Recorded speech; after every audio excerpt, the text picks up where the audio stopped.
I was here 4 years ago, and I remember at the time that the talks weren't put online. I think they were given to TEDsters in a box set of DVDs, which they put on their shelves, where they are now. And actually, Chris called me a week after I'd given my talk and said, "We're going to start putting them online. Could we put yours online?" I said, "Sure." And 4 years later, as I said, it's been seen by it's been downloaded 4 million times. So I suppose you could multiply that by 20 or something to get the number of people who've seen it. And as Chris says, there is a hunger for videos of me. You know.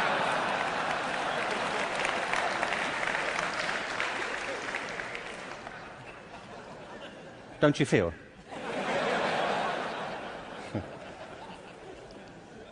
So this whole event has been an elaborate build-up to me doing another one for you, so here it is. Al Gore spoke at the TED conference I spoke at 4 years ago and talked about the climate crisis, and I referenced that at the end of my last talk. So I want to pick up from there, because I only had 18 minutes, frankly. And so as I was saying,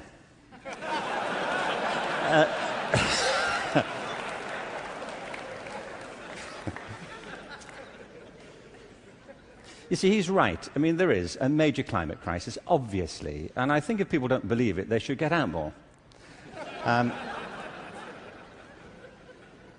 But I believe there's a second climate crisis, which is as severe, which has the same origins, and that we have to deal with the same urgency.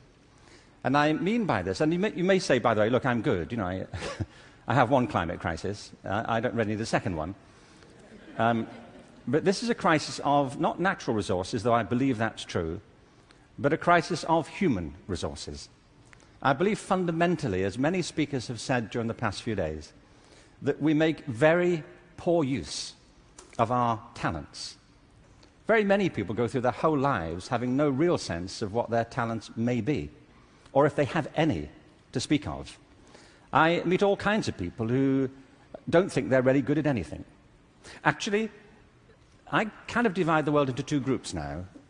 Jeremy Bentham, the great utilitarian philosopher, once spiked this argument. You know, he said there are two types of people in this world: those who divide the world into two types, and those who do not. Well, well, I do. And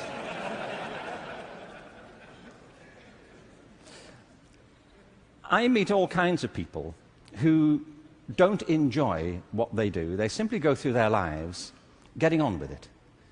They get no great pleasure from what they do. They endure it rather than enjoy it and wait for the weekend. But I also meet people who love what they do and couldn't imagine doing anything else. If you said to them, "Don't do this anymore," they'd wonder what you were talking about. Because it isn't what they do, it's who they are. They say, "But this is me. You know, it would be foolish for me to abandon this because it speaks to my most authentic self." And it's not true of enough people. In fact, on the contrary, I think it's still true of a minority of people. And I think there are many possible explanations for it. And high among them is education. Because education, in a way, dislocates very many people from their natural talents. And human resources are like natural resources. They're often buried deep. You have to go looking for them. They're not just lying around on the surface. You have to create the circumstances where they show themselves. And you might imagine education would be the way that happens, but too often it's not. Every education system in the world is being reformed at the moment, and it's not enough. Reform is no use anymore, because that's simply improving a broken model. What we need, and the word's been used many times during the course of the past few days, is not evolution, but a revolution in education. This has to be transformed into something else.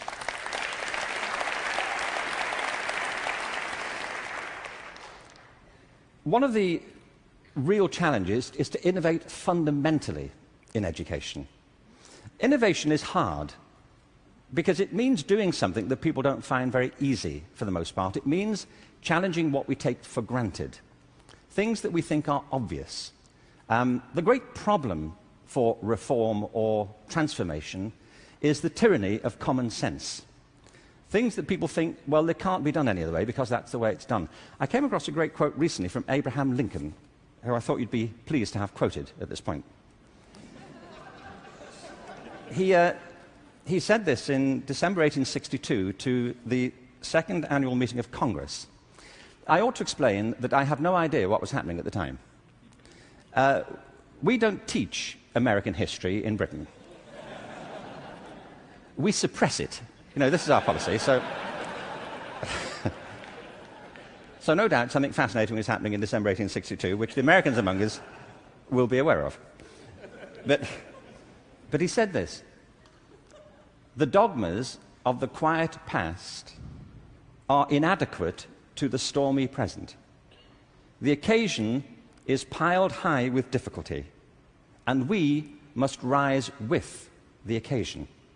I love that. Not rise to it, rise with it. As our case is new, so we must think anew and act anew.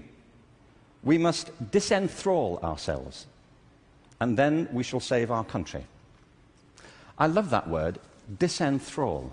You know what he means? That there are ideas that all of us are enthralled to, which we simply take for granted as the natural order of things, the way things are. And many of our ideas have been formed not to meet the circumstances of this century, but to cope with the circumstances of previous centuries. But our minds are still hypnotized by them. And we have to disenthrall ourselves of some of them. Now, doing this is easier said than done. It's very hard to know, by the way, what it is you take for granted. And the reason is that you take it for granted. So let me ask you something you may take for granted. How many of you here are over the age of 25? That's not what I think you take for granted. I'm sure you're familiar with that already. But are there any people here under the age of 25? Great. Now, those over 25, could you put your hands up if you're wearing a wristwatch? Now, that's a great deal of us, isn't it? Ask a room full of teenagers the same thing. Teenagers do not wear wristwatches. I don't mean they can't or they're not allowed to. They just often choose not to. And the reason is, you see, that we were brought up in a pre-digital culture, those of us over 25, and so for us, if you want to know the time, you have to wear something to tell it. Kids now live in a world which is digitized, and the time for them is everywhere. They see no reason to do this. And by the way, you don't need to do it either. It's just that you've always done it, and you carry on doing it. My daughter never wears a watch. My daughter Kate, who's 20, she doesn't see the point. You know, as she says, you know, like, it's a single-function device. You know, like... Like, how lame is that? You know, and I say, no, it tells the date as well. You know, it has multiple functions. But you see, there are things we're enthralled to in education. Let me give you a couple of examples. One of them is the idea of linearity. That it starts here, and you go through a track, and if you do everything right, you will end up set for the rest of your life. Everybody who's spoken at TED has told us implicitly or sometimes explicitly a different story. That life is not linear, it's organic. We create our lives symbiotically as we explore our talents in relation to the circumstances they help to create for us. But you know, we have become obsessed with this linear narrative. And probably the pinnacle for education is getting you to college. I think we are obsessed with getting people to college. Certain sorts of college. I don't mean you shouldn't go to college, but not everybody needs to go, and not everybody needs to go now. Maybe they go later, not right away. I was up in San Francisco a while ago doing a book signing. There was this guy buying a book. He was in his 30s, and I said, "What do you do?" And he said, "I'm a fireman." And I said, "How long have you been a fireman?" He said, "Always. I've always been a fireman." And I said, "Well, when did you decide?" He said, "As a kid." He said, "Actually, it was a problem for me at school, because at school, everybody wanted to be a fireman." He said, "But I wanted to be a fireman." You know, and he said, "When I got to the senior year of school, my teachers didn't take it seriously. This one teacher didn't take it seriously. He said, I was throwing my life away if that's all I chose to do with it. that I should go to college, I should become a professional person, I had great potential, and I was wasting my talent to do that. And he said it was humiliating because he said it in front of the whole class, and I really felt dreadful. But it's what I wanted. And as soon as I left school, I applied to the fire service and I was accepted. And he said, you know, I was thinking about that guy recently, just a few minutes ago when you were speaking about this teacher. He said, because 6 months ago, I saved his life. He said he was in a car wreck, and I pulled him out, gave him CPR, and I saved his wife's life as well. He said, I think he thinks better of me now.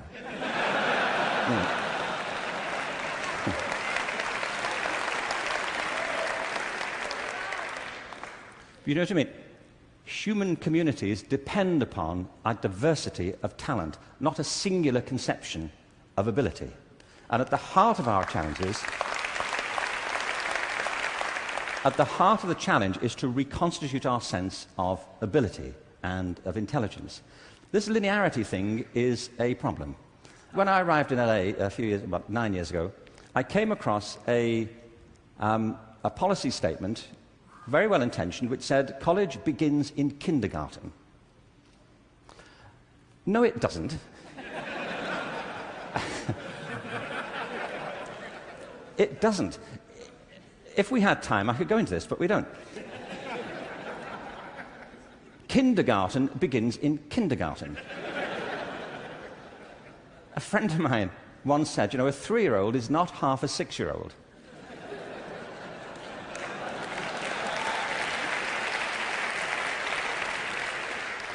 They're 3. But as we just heard in this last session, there's such competition now to get into kindergarten, to get to the right kindergarten, that people are being interviewed for it at 3. Kids sitting in front of unimpressed panels, you know, with their resumes.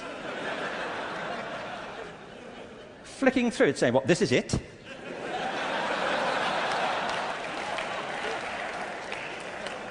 You've been around for 36 months and this is it? You know,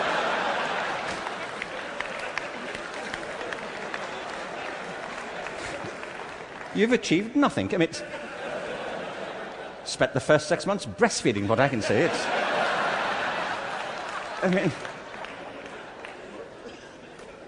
It's outrageous as a conception, but it tracks through. The other big issue is conformity.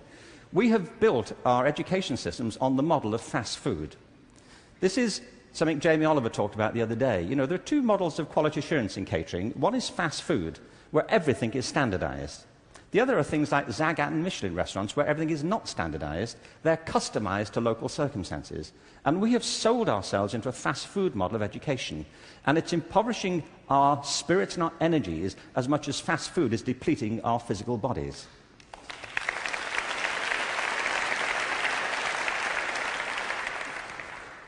I think we have to recognize a couple of things here. One is that human talent is tremendously diverse. People have very different aptitudes. I worked out recently that I was given a guitar as a kid at about the same time that Eric Clapton got his first guitar. You know, it worked out for Eric, that's all I'm saying. You know, in a way, it did not for me. I could not get this thing to work, you know. No matter how often, how hard I blew into it, you know, it just wouldn't work. But it's not only about that, it's about passion. Often people are good at things they don't really care for.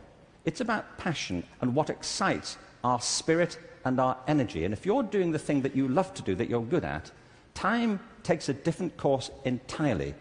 My wife's just finished writing a novel, and I think it's a great book. But she disappears for hours on end. You know this. If you're doing something you love, an hour feels like 5 minutes. If you're doing something that doesn't resonate with your spirit, 5 minutes feels like an hour.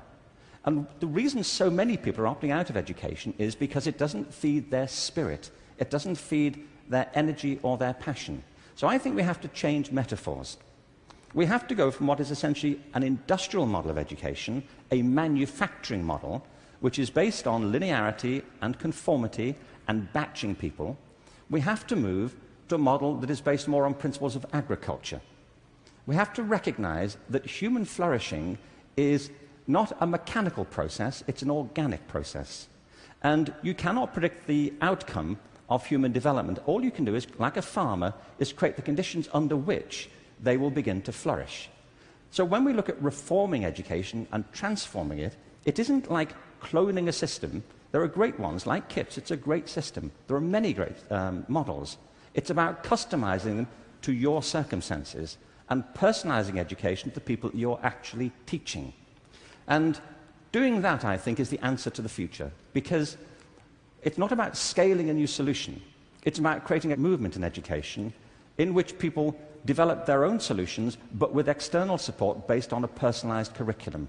Now, in this room, there are people who represent extraordinary resources in business, in multimedia, in the internet.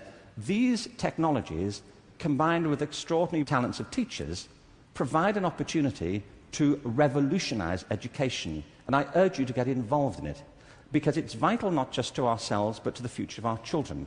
But we have to change from the industrial model to an agricultural model where each school can be flourishing tomorrow. That's where children experience life, or at home if that's where they choose to be educated with their families or their friends. There's been a lot of talk about dreams over the course of this few days. And I wanted just to, very quickly, I was very struck by Natalie Merchant's songs last night, recovering old poems. I wanted to read you a quick, very short poem from W.B. Yeats, who some of you may know. He wrote this to his love, Maud Gone, and he was bewailing the fact that he couldn't really give her what he thought she wanted from him. And he says, "I've got something else, but it may not be for you." He says this: "Had I the heavens embroidered cloths, enwrought with gold and silver light, of blue and the dim and the dark cloths, of night and light and the half-light, I would spread the cloths under your feet. But I, being poor, have only my dreams. I have spread my dreams under your feet. Tread softly, because you tread on my dreams.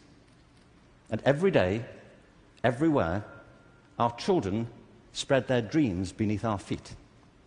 And we should tread softly." Thank you. Thank you very much. Thank you very much.